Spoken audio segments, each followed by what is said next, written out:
আপনার বাসায় টাইলস করতে কত টাকা খরচ হবে এবং আপনার একটা রুমে কত টাকা টাইলস লাগবে, কত টাকা মিস্ত্রি খরচ লাগবে, আপনি কিভাবে হিসাব করবেন সেটা আমি আজকে সহজে আপনাদের দেখাবো। শেষ পর্যন্ত দেখুন। ধরেন আপনার রুমের দৈর্ঘ্যপ্রস্থ হচ্ছে 12 × 15, তাহলে আপনার টোটাল স্কোয়ার ফিট পড়ে হলে 180 স্কোয়ার ফিট। এখন আপনার 180 স্কোয়ার ফিটের আপনি যদি 16 টাইলস লাগান, তাহলে আপনার টাইলস লাগবে হচ্ছে যেমন 180 ভাগ 1.77, তাহলে আপনার টাইলস লাগবে হচ্ছে 102টা। আর আপনি যদি 24-24টা লাগান তাহলে মাইনাস হচ্ছে ভাগ হচ্ছে 4, তাহলে আপনার 45টা।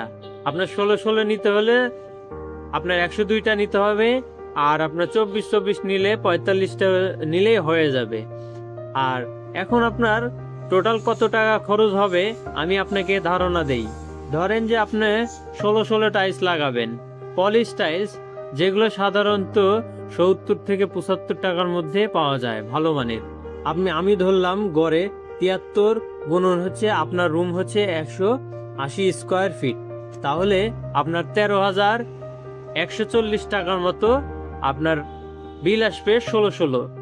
আর আপনি যদি 24-24 টাইলস লাগান তাহলে 180 গুণন হচ্ছে সাধারণত 24-24 ভালো মানের টাইলস নিতে গেলে আপনার 100 টাকা কি 102 টাকা করে পড়বে।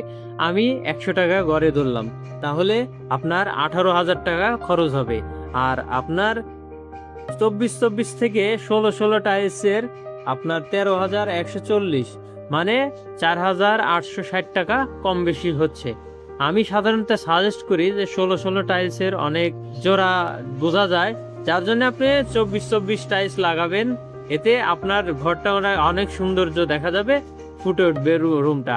আর 16 পলিশ কখনোই ভালো হয় না, 16 পলিশটা একটু নর্মাল হয়। আর 24-24 পলিশ নেবেন, অবশ্যই ভালো মানের কোম্পানি নেবেন, তাহলে আপনার রুমটার সৌন্দর্য বৃদ্ধি পাবে। তো এভাবেই আপনি খুব সহজে আপনার কত টাকা হিসাব আসবে এটা বের করতে পারবেন। এখন আসি মিস্ত্রির কথায়। মিস্ত্রির কত টাকা খরচ হতে পারে। ধরেন আপনার 180 স্কোয়ার ফিট আপনি কাজ করাবেন, সেক্ষেত্রে আপনার সাধারণত ভালো মিস্ত্রি হলে 20-22 টাকার মধ্যে কাজ করে।